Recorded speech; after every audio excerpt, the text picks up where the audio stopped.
तो हेलो दोस्तों, welcome to extra with Aryan. जय हिंद। और बहुत ही खुशी का मौका है, बहुत ही हम लोग के लिए एक वैसे तो एक्सपेक्टेड लाइंस पे हुआ है, पर विराट कोहली का 82nd 100 आया है और इंडिया ने पाकिस्तान को थ्रैश किया है, बैम्बूजल किया है दुबई के क्रिकेट स्टेडियम में। और एकदम वन साइडेड राइवलरी हो गई है। ये कैसे जो हाइप और प्रेशर है वो बस वन साइडेड हो गया है कि हाइप एक साइड बनाता है कि इंडिया तो जीतना ही है क्योंकि हमको पता है हमको जीतना है, और प्रेशर एक साइड लेता है कि हमको तो ये मैच हारना है और क्या होगा अगर इंडिया के अगेंस्ट हम खेलेंगे। तो ये सिर्फ इतनी सी राइवलरी रह गई है। तो ओवरऑल मैच में ज़्यादा कुछ था नहीं सिवाय इसके कि इंडिया को ये मैच जीतना ही था। और दूसरी बात ये कि विराट कोहली ने बहुत ही बेहतरीन एक 100 मारा है, खड़े रहे विकेट पे, स्टिक हुए और उसके बाद में वहाँ पर मैच को फिनिश करके ही वापस आए, अपना 100 पूरा किया। तो काफ़ी पॉजिटिव साइंस है आने वाले टूर्नामेंट के लिए और ओमिनस साइंस है बाकी टीम्स के लिए। तो बहुत ही बेहतरीन एक मैच था क्योंकि विराट कोहली का 100 उसमें आया। तो मैच हमेशा बहुत ब्यूटीफुल दिखाई देता है, लगता है कि कितना ईजी होता है क्रिकेट, पर इतना ईजी नहीं होता है। और शुभमन गिल की बेहतरीन बैटिंग आई है सेकंड इनिंग्स में, 46 रन उन्होंने बनाए, फिर अबरार अहमद की बहुत ही ब्यूटीफुल बॉल पे वो आउट हुए। तो वो भी एक मैच का पॉजिटिव था। श्रेयस अय्यर ने 56 रन बनाए, उनको भी कैसे भूल सकते हैं हम, वो भी काफ़ी अच्छा मैच था। तो काफ़ी ओवरऑल मज़ा आया देख के पूरे मैच को। और बाकी एक चीज़ तो फिर विराट कोहली ने बता ही दी है कि जब भी मैटर बड़े होते हैं तो सिर्फ पाकिस्तान के अब्बू खड़े होते हैं। तो वो जो चीज़ है काफ़ी मज़ा आया मैच में। उसके अलावा एक करके आते हैं तो 6 विकेट से इंडिया को जीत मिली है और बहुत ही इसको बहुत ही आप कह सकते हैं कि करेंसी दी जाती है, बहुत ही हाइप क्रिएट की जाती है कि इंडिया पाकिस्तान का मैच होगा, क्या होगा।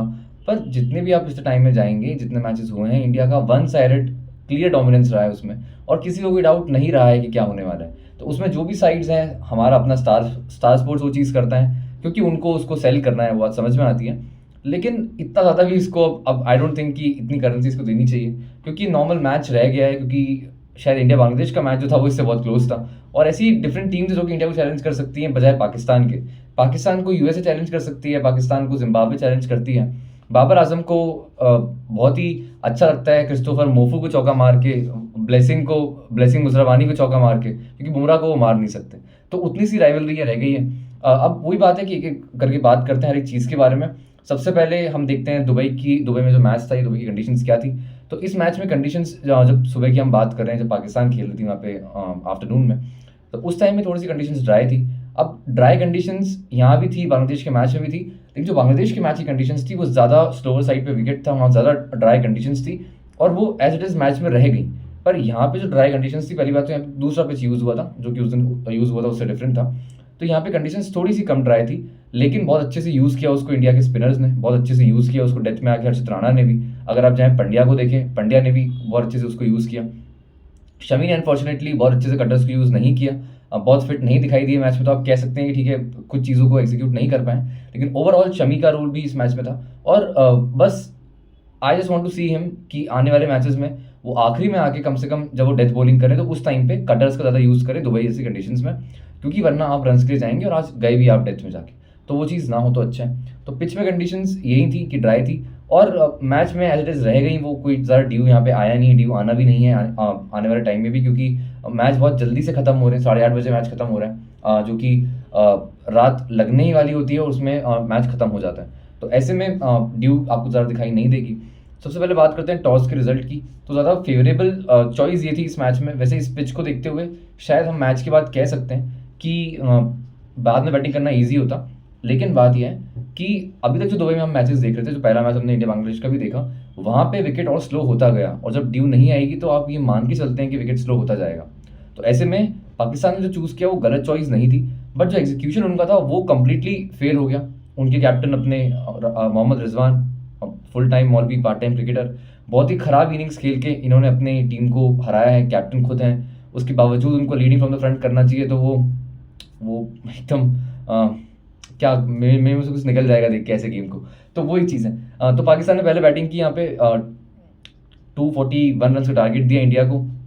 वो भी अगर आखिरी में शमी रन्स नहीं खाए होते, 240 रन्स जो पड़ गए हमको, वो शमी के थोड़े से रन्स खाने की वजह से पड़ गए, वरना हम शायद 225 230 तक भी पैक कर देते। और खुशदिल शाह ने भी थोड़ी समझदारी से बैटिंग की, पर वही है कि इस टीम में वो ऊपर बैटिंग नहीं कर सकते हैं। इस टीम के पास में इतना इनको अकल नहीं है कि जब अक्षर पटेल, जडेजा और साथ ही में कुलदीप यादव, जब 3 लेफ्ट आर्म स्पिनर्स आपको बॉलिंग कर रहे हैं, चलो कुलदीप को तो आप हटा सकते हैं, लेकिन अक्षर और जब जडेजा आपको बॉलिंग कर रहे हैं तो उस टाइम पे अगर लेफ्ट हैंडर वहाँ पे खड़ा होगा तो हेल्प करेगा टीम को।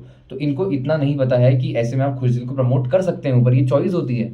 ऐसा नहीं होता है पाकिस्तानी मैनेजमेंट कि अगर आप एक लिस्ट में नाम लिख के देते हैं कि नंबर 7 पे खुशदिल तो नंबर 7 पे ही खुशदिल आएंगे, ऐसा नहीं होता है। आप फ्लोटर भी भेज सकते हैं। तो brainless cricket, brainless management, brainless tactics इस मैच में दिखाई दी है हमको। और इस मैच में बहुत सारे स्टैट्स भी अच्छे थे। पहले हम कोहली के बारे में बात कर लेते हैं स्टैट्स के मामले में, उसके बाद हम एक एक करके इनिंग्स देख लेंगे। तो इस मैच में विराट कोहली, जो कि हमेशा से स्टैट्स किंग तो है ही, परफॉर्मेंस से भी किंग है, पाकिस्तान के अबू भी हैं। तो ऐसे में उन्होंने 51st सेंचुरी मारी ओडीआईज में अपनी, 28th आई है उनकी सक्सेसफुल चेजेस में, जो कि आप सोच सकते हैं कितनी बड़ी बात है कि लोगों के करियर में 28 सेंचुरीज होती नहीं है और इस आदमी ने 28 सेंचुरी सक्सेसफुल चेजेस में मार दी है। तो इसीलिए लाखों दिलों की धड़कन विराट कोहली है। साथ ही में best white ball player in the world तो उनको कह ही सकते हैं हम, not just ODIs, also in T20Is। इनका जो नाम है वो अनब्रेकेबल नाम है, एकदम सुनहरे अक्षरों से लिखा हुआ इनका नाम है, आप इसको रिमूव नहीं कर सकते हैं, इंस्क्राइब्ड है, किंग है बिल्कुल। इनके बारे में जितनी तारीफ करें कम है। इस पूरे मैच में तड़का लगाने वाले एक ही प्लेयर थे, वो थे विराट कोहली। शुभमन गिल ने अच्छी इनिंग्स खेली, पर क्योंकि वो इनिंग शॉर्ट रही तो आप उसको उतना काउंट नहीं करते कि मैच में तड़का लगा दिया उसने। लेकिन जो विराट कोहली ने किया was something beautiful and it was very magnificent innings. उसके अलावा फास्टेस्ट 14 के रन उन्होंने बनाए, 14,000 रन उनके पूरे बने।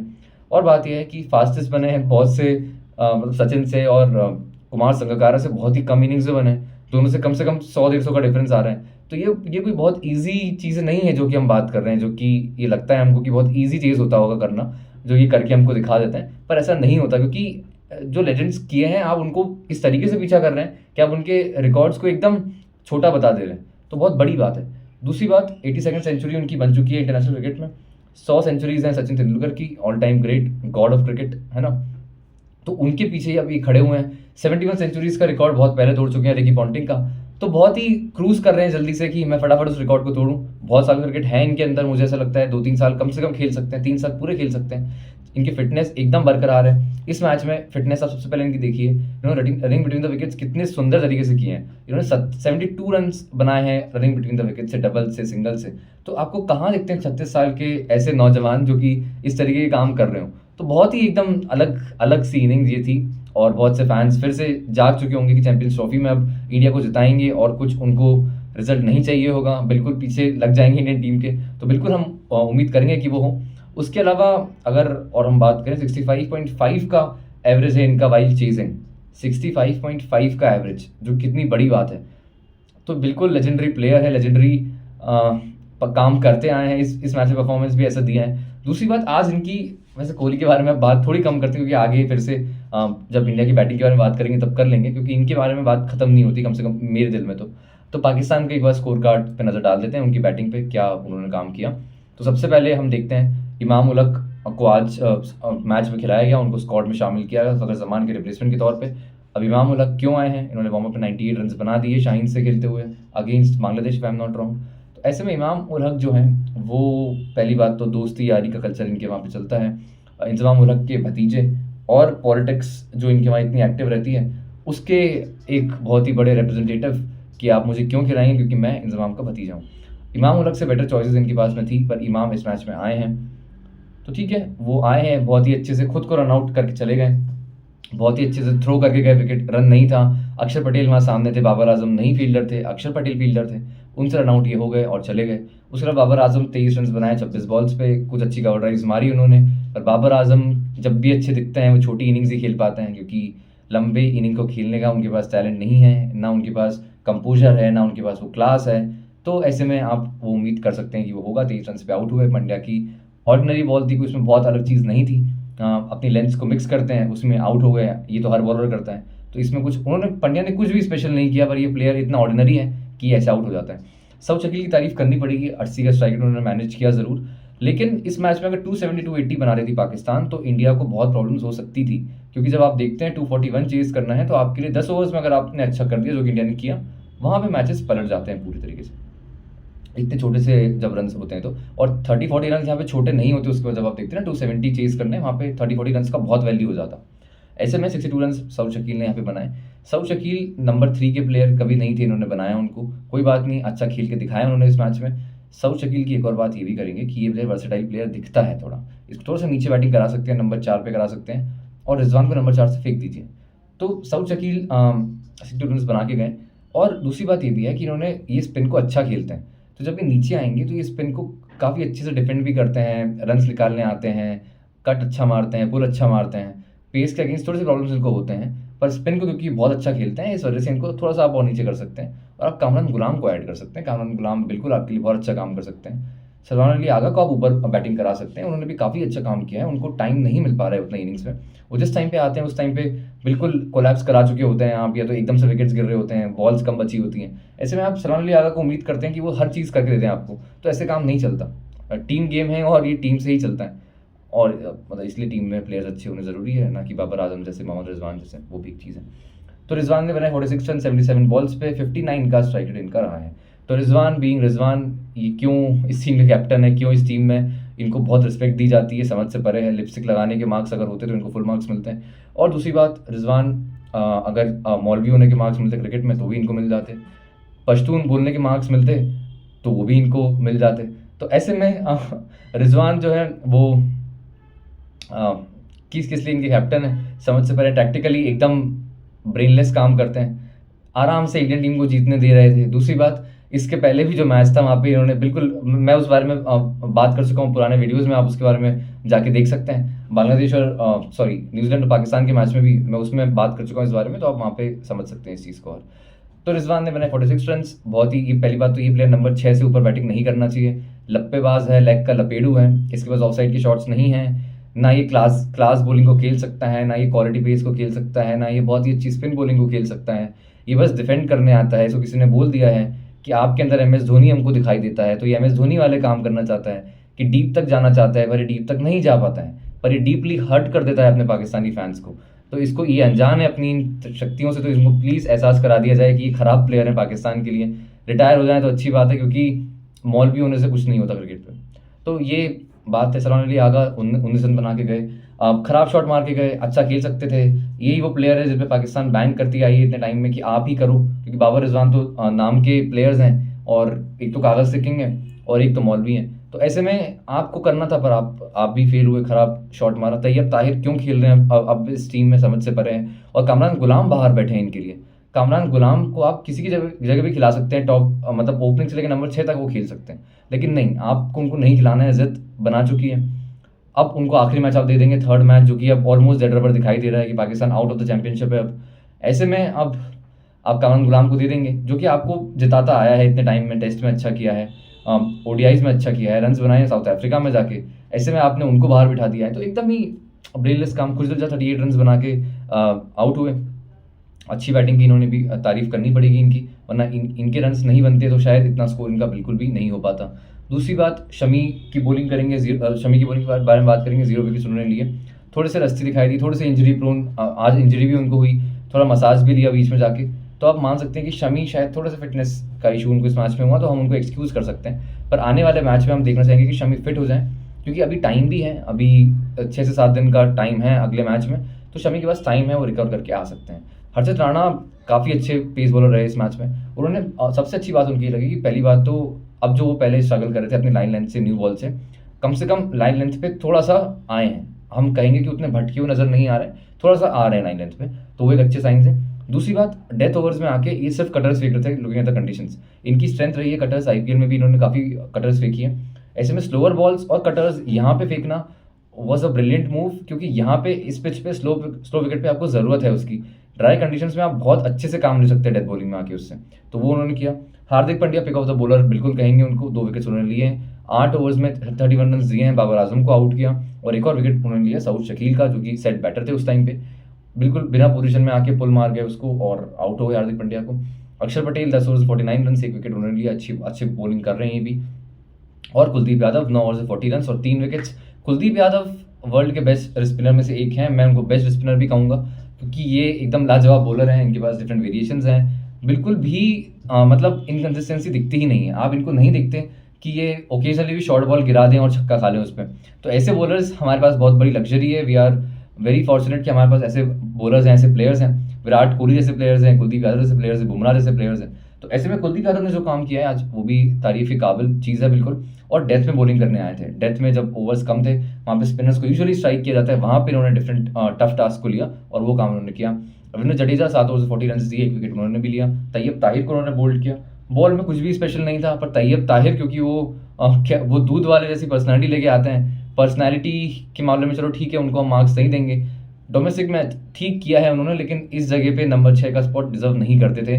तो क्या ही कहें उनके बारे में। कामरान गुलाम खेलें अब बचे हुए मैचेस, और खेलें आने वाले सालों में भी, क्योंकि ऐसे प्लेयर्स को जगह नहीं मिलनी चाहिए। तो ठीक है, अब ये कहानी रही है पाकिस्तान की। उसके बाद ओपनिंग में कोलैप्स आया ही था इनका, तो हम उसकी बात तो कर ही चुके हैं। उसके अलावा रिजवान बहुत स्लो हैं, उनको नहीं होना चाहिए टीम में। और अब बात करते हैं इनकी पार्टनरशिप की। तो इनकी पार्टनरशिप जो भी हुई है सऊद शकील की, रिजवान की, जब भी आप लंबी पार्टनरशिप्स खेलते हैं करते हैं, जब भी कोई प्लेयर होता है वो लंबी इनिंग्स खेलता है, तो ऐसे में बहुत इंपॉर्टेंट है कि उसकी पूरी टीम का जो जिम्मेदारी है वो उसके ऊपर जाती है। या तो दो लोग पार्टनरशिप कर रहे हैं उनके ऊपर होती है, या एक प्लेयर जो कि 100-150 बॉल्स खेल रहा है उसके ऊपर होती है, या 70-80 बॉल खेल रहा है उसकी होती है। अगर वो दोनों प्लेयर्स ही बहुत ख़राब स्ट्राइक रेट से बैटिंग करेंगे, तो ऐसे में जो आप major bulk of the match है आप उसको ख़राब कर दे रहे हैं। अब आप सोचिए ना कि 300 बॉल्स होती है मैच में, इन्होंने वैसे तो 2 मैचेस में 300 बॉल्स डॉट खेल दिए, मतलब 2 मैच अगर ये खेल रहे हैं, इन्होंने 1 मैच पूरा डॉट खेल दिया। तो ये ऐसे तो बैटिंग कर रहे हैं ये लोग। दूसरी बात यह है कि जब आप बैटिंग कर रहे हैं, 300 बॉल्स आपको मिलती है, आपको 50 ओवर्स मिलते हैं। अब कोई बैटर है जो कि उसमें से 120 बॉल्स अगर खेलता है, कह लें 20 ओवर्स खेलता है, और उसका स्ट्राइक रेट 70 का अगर आता है, तो आप सोचिए ना कि ओवरऑल टीम का जो बल्क ऑफ बॉल्स थी वो तो ये खेल गए, और रन इन्होंने बनाए कम। तो ऐसे में टीम तो स्ट्रगल करती है ना वहाँ पे। तो वो कुछ क्वेश्चंस होते हैं जो कि पाकिस्तान को कोई समझा नहीं पाता, या इनके पास IQ नहीं है उतना जो ये समझ पाए, ये क्वेश्चन है। तो इनको समझना पड़ेगा, क्योंकि ऐसे तो फिर वर्ल्ड क्रिकेट में एक टीम कम हो जाएगी और हमको हराने में मज़ा उतना नहीं आता। अब अभी भी नहीं आ रहा है, शायद आगे भी नहीं आएगा, क्योंकि हमको पता है कि टीम दोयम दर्जे की टीम है, किसी लायक की टीम नहीं है। पूरे ओवर्स भी नहीं खेल पाए, 2 बॉल्स पहले आउट हुए। बॉलिंग में इंडिया का डोमिनेंस रहा, क्रूशल रनआउट इमाम उल हक खुद का गिफ्ट करके गए हैं। तो ऐसे में इंडियन बॉलिंग को भी बहुत कुछ करना नहीं पड़ा है। पाकिस्तान विलिंगली हारना चाह रहा था कि हम तो हार जाते हैं, ऐसी भी चीज़ें ये लोग कर देते हैं। उसके बाद इंडिया के चेस पे आते हैं, तो Shubman Gill future star, future बिल्कुल उनका ब्राइट है, ये चीज़ हमको दिखाई देती है। दूसरी बात, रोहित शर्मा उनके साथ ओपनिंग पे है, 15 बॉल से 20 रन बनाए, थोड़ा सा स्टेपिंग स्टोन दिया उन्होंने, पर उसके बाद शाहीन अफरीदी की बॉल पे आउट हुए, वही इंस्विंग यॉर्कर जो कि उनकी हमेशा से दिक्कत रही है। 133 का स्ट्राइक रेट मैनेज किया उन्होंने, पर रोहित शर्मा फेल हुए। अब देखते हैं कि आने वाले टाइम में अगर कोई लेफ्ट आर्म सीकर उनके सामने पड़ जाए तो उसको कैसे खेलते हैं, क्योंकि रोहित शर्मा को ये प्रॉब्लम रही है। लेट्स होप कि वो इस चीज़ पे काम करें, पर अब कितने साल उनके बाकी हैं ये भी एक क्वेश्चन है। तो ठीक है, उन्होंने ठीक स्टार्ट दिया, 0 रन नहीं बनाए, 8-10 में आउट नहीं हुए, 20 रन बनाए, तो पहला विकेट इंडिया का इस वजह से 31 रन पे गिरा। थोड़ा सा स्टार्ट मिल गया था, 4.6 ओवर्स मतलब 5 ओवर्स तक खेले वो एक बात है। उसके बाद शुभमन गिल ने ओपनिंग में जो उनके साथी थे रोहित शर्मा के, उन्होंने 46 रन बनाए 52 बॉल्स पे, बहुत ही बेहतरीन की इनिंग्स दिखाई दी है इस मैच में। अगर आपको 2 शॉट्स में याद करवाता हूँ, पहले तो एक इन्होंने आगे बढ़ के शाहीन अफरीदी को सामने चौका मारा था, लॉफ्टेड शॉट था, उनके सिर के ऊपर से गया था, वो था एक पिक ऑफ द शॉट। उसके अलावा शॉट्स इन्होंने बहुत सारे अच्छे खेले आज। एक स्ट्रेट ड्राइव इन्होंने मारी थी, वो भी शाहीन अफरीदी को बहुत ही ब्रिलियंट हेड पोजीशन के साथ में, ब्रिलियंट फीट, इनका जो प्रेस था वो बिल्कुल सही था। उसके बाद बैट एकदम फ्रंट पे, और बहुत ही बेहतरीन, बहुत ही ब्यूटीफुल स्ट्रेट ड्राइव इन्होंने मारी थी। कवर ड्राइव भी इन्होंने आज लाजवाब मारी है, 2 से 3 मारी है, पैर निकाला है, सिर पैर के ऊपर आया है, चिन पैर के ऊपर आई है, और बैट सामने आया है, प्रेजेंट किया है, और चौके के लिए बॉल गई है। तो इतनी बेहतरीन बैटिंग कर रहे हैं, फुल ऑफ कॉन्फिडेंस हैं, फुल ऑफ अब फॉर्म भी आ रहे हैं। तो ऐसे में शुभमन गिल बहुत ही ब्यूटीफुल बैटर भी हैं, और हमारे शायद आने वाले टाइम में हमारी सबसे बड़ी उम्मीद में से एक भी है, और इस टाइम पे कहना पड़ेगा कि इंडिया के बेस्ट ODI बैटर भी हैं। विराट कोहली तो हमेशा से हैं ही, लेकिन जो परफॉर्मेंस शुभमन गिल का रिसेंट टाइम्स में आ रहा है, जो फॉर्म उनका है, वो इंडिया के लिए बहुत बड़ा पॉजिटिव है। श्रेयस अय्यर ने 56 रन बनाए। अब शुरुआत में वो आए, उन्होंने बहुत बॉल्स ली, 28-30 बॉल पे उनकी कुछ 13-14 रन थे। ऐसे में आके इनिंग्स को 83 के स्ट्राइक पे खत्म करना, 67 बॉल 56 रन बना के आउट होना 240 के चेज में, was a very good innings. Aggressive खेलना जानते हैं, इनिंग्स को पेस करना जानते हैं, काम करके आए शॉर्ट बॉल पे, और बहुत ही बेहतरीन एक फुल शॉट इन्होंने इस मैच में भी मारा था। हारिस रॉफ बॉलर थे, if I am not wrong.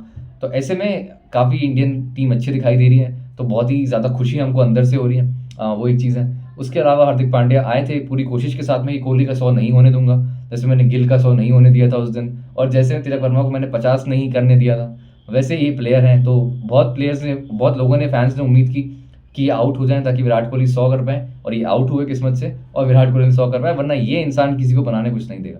तो वो एक चीज़, अक्षर पटेल फिर आखिरी में खड़े रहे विराट कोहली के साथ में, और वहाँ पे इन्होंने फिनिश किया इनिंग्स को। अब शाहीन अफरीदी की बात करते हैं, 8 ओवर में 74 रन उन्होंने दिए, 2 विकेट्स लिए हैं उन्होंने। अब बात क्या है, 8 ओवर में 74 रन इन्होंने दिए हैं, ये और रन खाते हैं। इन्होंने बॉलिंग बहुत ज़्यादा गलत की है, उसका रीज़न सिंपली इतना है, इन्होंने हाफ वॉलीज प्रेजेंट की है। कोई भी बैटर होता है, कभी भी वो बैटिंग करने आ रहा है, उसको 2 जगह आप बॉल फेंकिए। पहली बात तो उसको फुल टॉस दे दीजिए, दूसरी आप उसको दे दीजिए बिल्कुल बैट के नीचे हाफ वॉली की बॉल बाउंस होकर उसके बैट के मिडिल पे अपने आप लगेगी। बैट्समैन को बस बैट को पहुंचा देना है वहाँ तक, बाकी अपने आप मिडिल पे बॉल लगेगी, चौके छक्के मिलेंगे आपको। इन्होंने वही बॉलिंग की है। इकोनॉमी 9.2 का रहा है, 240 के चीज़ में आप 9.2 के इकोनॉमी से बॉलिंग करना इस इलीगल आप नहीं कर सकते। इन्होंने वो चीज़ की है। इनका एवरेज 43 के आसपास का रहा है 10 मैचेस में, कहीं पे मैंने स्टैट्स देखे थे। तो 8 ओवर में 74 रन बिल्कुल ख़राब बॉलिंग है। इन्होंने 1 विकेट रोहित शर्मा का अच्छा लिया है, वरना इनकी बॉलिंग में कुछ भी नज़र नहीं आया। बहुत ज़्यादा ट्राई करने गए, कोई डिसिप्लिन नहीं था, क्योंकि फर्स्ट क्लास पीछे पूरी नहीं है, तो इनको नहीं पता है कैसे लाइन लेंथ में कंसिस्टेंसी आती है, कैसे हिट करते हैं एक लेंथ को, कैसे बैट्समैन को सेटअप किया जाता है, नहीं आता है। बस वही आगे आएंगे, न्यू बॉल है, यॉर्कर फेंकेंगे, इन स्विंगिंग हो गई तो ठीक है, नहीं होगी तो मैं तो रन खाऊंगा, वो इनकी चीज़ है।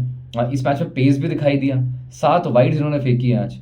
तो ऐसे में आई डोंट सी कि इनका फ्यूचर भी ज़्यादा लंबा है, क्योंकि इस तरीके से अगर आप बॉलिंग कर रहे हैं तो आप रिटायर हो जाइए, ज़्यादा अच्छा है पाकिस्तान के लिए। और कोई तो टैलेंट होगा ना, ऐसा नहीं होता कि आप मीर हमजा इनसे बेटर बॉलर है, कम से कम वो भी न्यू बॉल के बॉलर है, लेकिन कम से कम वो ये तो इतने रन तो आई डोंट थिंक कि खाएंगे। और डोमेस्टिक क्योंकि वो खेल के आए हैं तो उनको कंसिस्टेंसी आती है लाइन लेंथ में, उनको आता है सेटअप करना, वो कम से कम मुझे उनमें बेटर दिखाएं बजाय इनके। उसके अलावा नसीम शाह 8 ओवर में 37 रन उन्होंने दिए हैं। इकोनॉमी ठीक था, कंट्रोल ठीक था, पर इस मैच में बेटर कुछ कर सकते थे, क्योंकि मुझे लगता है इस पिच पे ज़्यादा सूट थे नसीम शाह अच्छी बॉलिंग करने के लिए, और अक्सर परेशान करते आए हैं पहले भी दूसरी टीम्स को वो। तो नसीम शाह मेरे लिए तब भी मैं चाहूँगा कि अगर कोई आने वाले टाइम में पाकिस्तान में रहता है तो नसीम शाह होना चाहिए, क्योंकि इन तीनों में सबसे टैलेंटेड बॉलर वही मुझे दिखाई देते हैं। हारिस रऊफ इन्होंने भी बहुत ख़राब बॉलिंग की है, 7 ओवर 52 रन इन्होंने दिए हैं। ओनली एडवांटेज जो इनके पास में था वो था कि पावर प्ले में बॉलिंग नहीं कर रहे थे, वरना इनको भी बहुत रन पड़ते। विराट कोहली की आज जो ओल्ड फ्लैशबैक्स दिखे हैं, जो इन्होंने कवर ड्राइव्स खाई है विराट कोहली से, वो भी रहेंगे आज के एकदम शॉट्स ऑफ द मैच, या कह लें कि वो जो एक हम सीन बनाते हैं अपने मन में कि आज का क्या स्क्रीनशॉट्स रहेंगे, क्या स्नैपशॉट्स रहेंगे आज के मैच के, तो वो रहेंगे वो जो शॉट्स विराट कोहली ने इनको मारे हैं ओल्ड अपनी क्लासिक कवर ड्राइव्स के साथ में, और बहुत ही बेहतरीन शॉट मारे एकदम। उससे बेहतरीन तो कुछ नहीं होता देखने के लिए यूजुअल लाइफ में। तो वो शॉट्स इन्होंने भी खाए हैं। इकोनॉमी 7.4 का रहा है, जस्टिफाइड नहीं है। पिक ऑफ द बॉलर रहे इनके लिए अबरार अहमद, 10 ओवर्स में 28 रन दिए, 1 विकेट उन्होंने लिया। बहुत ही बेहतरीन बॉल शुभमन गिल को उन्होंने डाली, और जो कि लेग स्टम्प से बाहर पिच हुई और ऑफ स्टम्प उनका लेके उड़ी, उसमें शुभमन गिल कुछ नहीं कर सकते थे, शायद कोई भी बैट्समैन कुछ नहीं कर पाता। तो वहाँ पे अबरार अहमद दिखाई दिए, 10 ओवर्स में 28 रन दिए।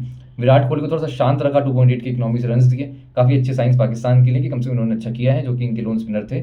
और ऐसे में बात यह है कि इन पर टीम बैंक और कर सकती है, पर इनको एक स्पिनर की अभी भी कमी खल रही है, तो वो उन्होंने नहीं लिया है, क्योंकि तो अब कोई कुछ नहीं कर सकता उसके लिए। दूसरी बात ये, खुशदिल शाह 43 रन उन्होंने दिए, 7.3 ओवर्स में इन्होंने भी ठीक बॉलिंग की थी, पर आखिर तक ज़्यादा इनको रन पड़ ही गए। और सलमान अली आकर 2 ओवर्स फेंके, 10 रन उन्होंने दिए, कोई खास उनकी बात नहीं कर सकते हम। तो ये इंडिया का चेज रहा। अब पहली बात तो यही है कि हारिस राव जब बॉलिंग कर रहे थे तो बहुत ज़्यादा फुल बॉलिंग कर रहे थे। मतलब एक चीज़ होती है कि अगर आप बहुत तेज़ बॉलिंग कर रहे हैं तो आपके पास बेस्ट चांस है बैट्समैन को आउट करने का, वो है हार्ड लेंथ पे हिट करने का। और अगर आप चाहते हैं कि उससे काम नहीं हो रहा है तो आप थोड़ा सा बाउंसर फेंकिए, चैलेंज कीजिए उनको, शॉर्ट बॉल का अटैक कीजिए, मिक्स कीजिए, यॉर्कर फेंकिए। ऐसे अब मिक्स किया जाता है, सेटअप किया जाता है कभी कभी। तो ऐसे में बात क्या है कि इन्होंने बहुत ज़्यादा बॉलिंग फुल की है, या फुल पूरी तरीके से शॉर्ट बॉल की है। दोनों साइड पे इनको रन्स पड़े हैं। आपको याद होगा विराट कोहली ने इनको हुक भी मारा था पीछे फाइनल लेग पे, विराट कोहली ने कवर ड्राइव्स भी बहुत सारी मारी है, और वो तो बच गए आज ये, वरना ये और रन्स खाते। अगर और रन चाहिए होते इंडिया को, ये और रन्स दिए होते इन्होंने। तो Haris Rauf I don't see him playing आने वाले मैचेस में। अब मोहम्मद हसनैन को खिला लीजिए, ये डिजर्व नहीं करते हैं, उनसे मच बेटर बॉलर है मोहम्मद हसनैन। तो पता नहीं क्या इनकी टीम में होता है, पता नहीं। तो अबरार की अच्छी बॉल थी, पर एक और बात अबरार अहमद की ये भी थी कि शुभमन गिल को आउट तो किया, पर सेलिब्रेशन क्या था उनका। मतलब ठीक है, आप सेलिब्रेशंस लेके आते हैं कि आप कूल लगेंगे, या आप कह लें कि बहुत अच्छे दिखाई देंगे, या ये कह लें कि बहुत मॉडर्न से लगेंगे, बहुत स्मार्ट से लगेंगे कि वाह ये तो परफॉर्मर भी है, क्रिकेटर भी है, मैच विनर भी है। पर ये तो क्लाउन लग रहे थे जिस तरीके से वो जो उनका मैच, जो विकेट इन्होंने लिया उसके बाद जो भी उनका था, वो जो भी अपने फेस को ऐसे कर रहे थे, तो सेंसलेस क्लाउन लग रहे थे उस टाइम पे। बट ठीक है, पाकिस्तानी है तो हम कितनी उम्मीद उनसे कर सकते हैं, वो भी एक बात है। तो वही चीज़ है। तो विराट कोहली और सिर्फ विराट कोहली इस मैच की कहानी है। 51st ओडीआई सेंचुरी भी मारी है, तो एकदम वो था ना कि जो भी जहाँ भी था वो रुका, उसने मैच देखा, उसने देखा कि 100 इनके बन रहे हैं क्या, उसके बाद उसने अपने बाकी सारे काम पूरे किए। शोर था रोड्स पे, पटाखे थे रोड्स पे, और बहुत ही एकदम मज़ेदार, वो जो कहते हैं ना कि वो कभी-कभी इवेंट होता है। जैसे कोरोना वायरस जब आया तो सबके लिए सफ़रिंग थी, सबके घर में भी सफ़रिंग थी कि अरे यार ये तो कुछ अलग ही गलत टाइम है। पर जब कोहली 100 मारते हैं, जब इंडिया को जिताते हैं वो भी पाकिस्तान के अगेंस्ट, तो हमेशा से एक चीज़ होती है कि वो उस टाइम पे होता है एक जॉयफुल मोमेंट शायद पूरे देश के लिए। और जो भी इंसान नहीं भी देखता है वो भी खड़ा होता है मैच देखने के लिए कि यार कहीं पे स्क्रीन दिख जाए हमको तो हम खड़े हो जाएँ, सब साथ में मैच देखें। तो ऐसी कुछ फेस्टिविटीज़ ये क्रिएट कर देते हैं कहीं पे भी जहाँ जाते हैं। तो आज आज की बहुत सी चीज़ें ये भी थी कि शुरुआत में पहली बात तो इनका बैकफुट गेम आज दिखाई दिया। अगर आपने देखा हो तो शुरुआत से बैकफुट पे खड़े थे, क्योंकि विकेट पे बॉल स्लो आ रही थी, तो ऐसे में चांसेस थे कि थोड़ा-सा बॉल रुक के आएगी और आप फ्रंट फुट पे जाएँगे तो आप थोड़ा-सा आउट होने के चांसेस को बढ़ा सकते हैं। तो बैकफुट पे आके उन्होंने अच्छा क्रिकेट खेला, लेग साइड पे भी ग्लांसेस मारे, पुल शॉट्स भी मारे, अच्छे शॉट्स मारे उन्होंने। ऐसे में बैकफुट गेम दिखाई दिया है तो बहुत बड़ा साइन है कि टेस्ट में भी अच्छा करते हुए हमको दिख सकते हैं आने वाले टाइम में, क्योंकि खराब परफॉर्मेंस रहा है कुछ टाइम में, तो उस पे ये काबू पा सकते हैं।